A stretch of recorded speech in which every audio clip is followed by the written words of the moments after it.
19 septembre 2023. Mesdames et messieurs, bienvenue à tous dans votre émission Tour d'horizon. Dans la première rubrique, faisons tout de suite la revue des titres avec Charles Alban Daoui.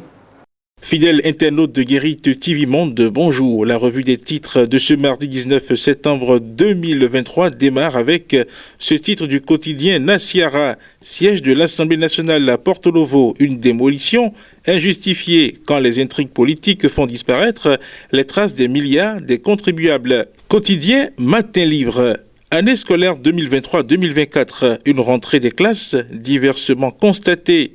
L'affiche du jour, Porto Novo, le maire Nyankoti, une délégation gouvernementale lance la rentrée scolaire à l'EPP d'Onouquin, l'ICESA. Et nous finissons avec le quotidien Dabaro qui titre aujourd'hui Matéri, une attaque armée, fait 3 morts. Fidèle internaute de Guérite TV Monde, ce sera tout pour la revue des titres de ce mardi 19 septembre 2023. À demain. Mesdames et messieurs, voici à présent votre invité du jour.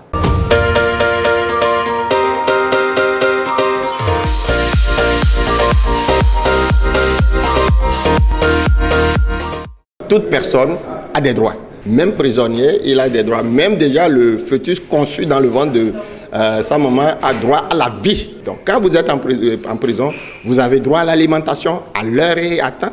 Vous avez droit à un certain nombre de visites aussi.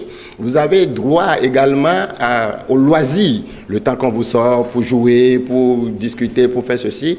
Bien sûr, sous le couvert du geôlier, mais les prisonniers ont également ces droits. D'abord, il constitue un conseil, ce qu'on appelle un avocat. Bon, avant d'être jugé, tout ça, il avait un conseil. Dans le conseil, l'avocat doit continuer à suivre son client dans la prison, à organiser avec son client des visites régulières selon le calendrier qu'ils ont convenu. Et en ce moment-là, lorsque le conseil, l'avocat constate qu'il y a une violation, c'est le conseil qui conduit la procédure maintenant pour saisir les juridictions. Dans un court instant, on se retrouve dans le forum de discussion avec Charles Alban Daoui.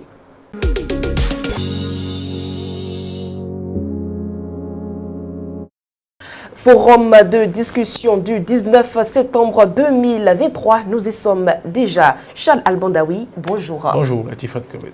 L'ancien chantier de construction d'un siège pour l'Assemblée nationale du Bénin est en cours de démolition.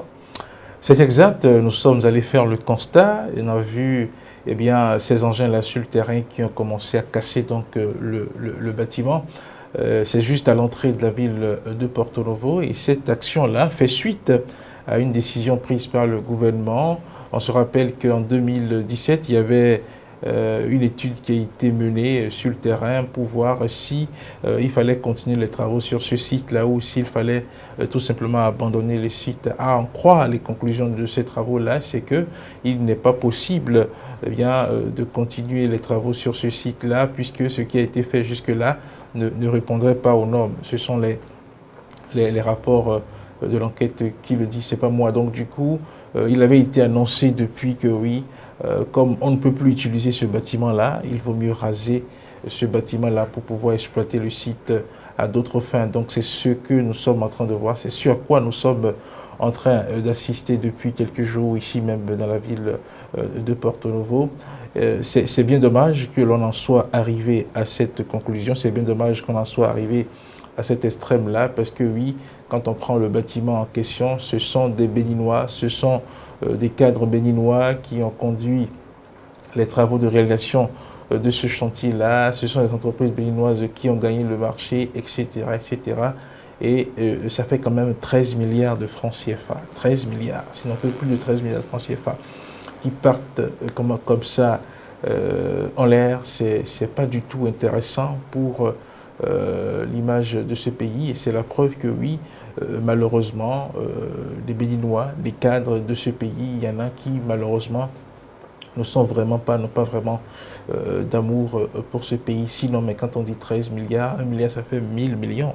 Donc fois 13, vous imaginez un peu quelle est, c'est que c'est une grosse somme d'argent qui a été gaspillée tout simplement dans la construction d'un nouveau siège pour l'Assemblée nationale. Les travaux avaient été lancés dans la deuxième, dans le deuxième mandat du président Bolignayi, et puis voilà, Malheureusement, ça n'a jamais abouti avant son départ. Et après son départ, la décision qui est prise est donc la démolition de ce bâtiment. C'est bien dommage. Chala Bandaoui, dites-nous quels sont les non-dits de cette affaire. Oui, vous savez, il y a beaucoup de non-dits dans cette affaire-là. Il est vrai que le rapport a conclu que le bâtiment est inexploitable. Il est vrai qu'on nous a dit que oui, il y a eu utilisation de matériaux de mauvaise qualité, tout cela. Mais c'est des hommes qui ont fait ça. Ceux qui ont fait ça sont où? C'est ça la vraie question. Et quand on parle de non-dit, c'est surtout ça. Ceux qui ont fait ça sont où? Il y a eu un temps des interpellations par rapport à ce dossier-là, mais par la suite, on n'a plus rien appris. Ce ne sont pas des fourmis qui ont construit le bâtiment, ce ne sont pas des abeilles, ce sont des êtres humains.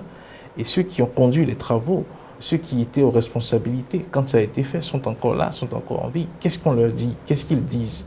Donc, je pense que c'est dommage si l'on rase et puis on passe à autre chose sans vraiment interpeller ceux qui ont fait ça. C'est bien dommage. Et je pense que bon, ce n'est pas du tout intéressant que d'apprendre que ce genre de choses se soit passé dans notre République. Et donc je pense que ce qu'il y a de fondamental, le non-dit principal dans cette affaire-là, c'est qu'on ne sait pas qui a fait ça. On ne peut pas coller un nom aux gens qui sont responsables de cette situation-là. Et c'est bien dommage.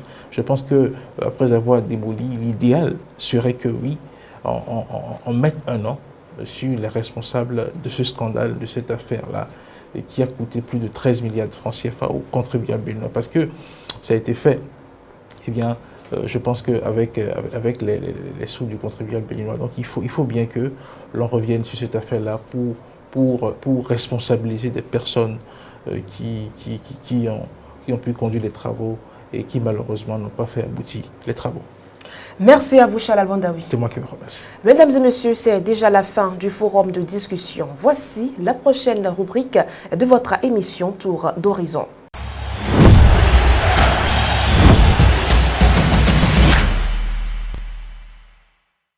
Le point de la 3e journée du mondial des communautés et la participation du Bénin au Tour international de la Côte d'Ivoire sont à suivre dans les informations sportives.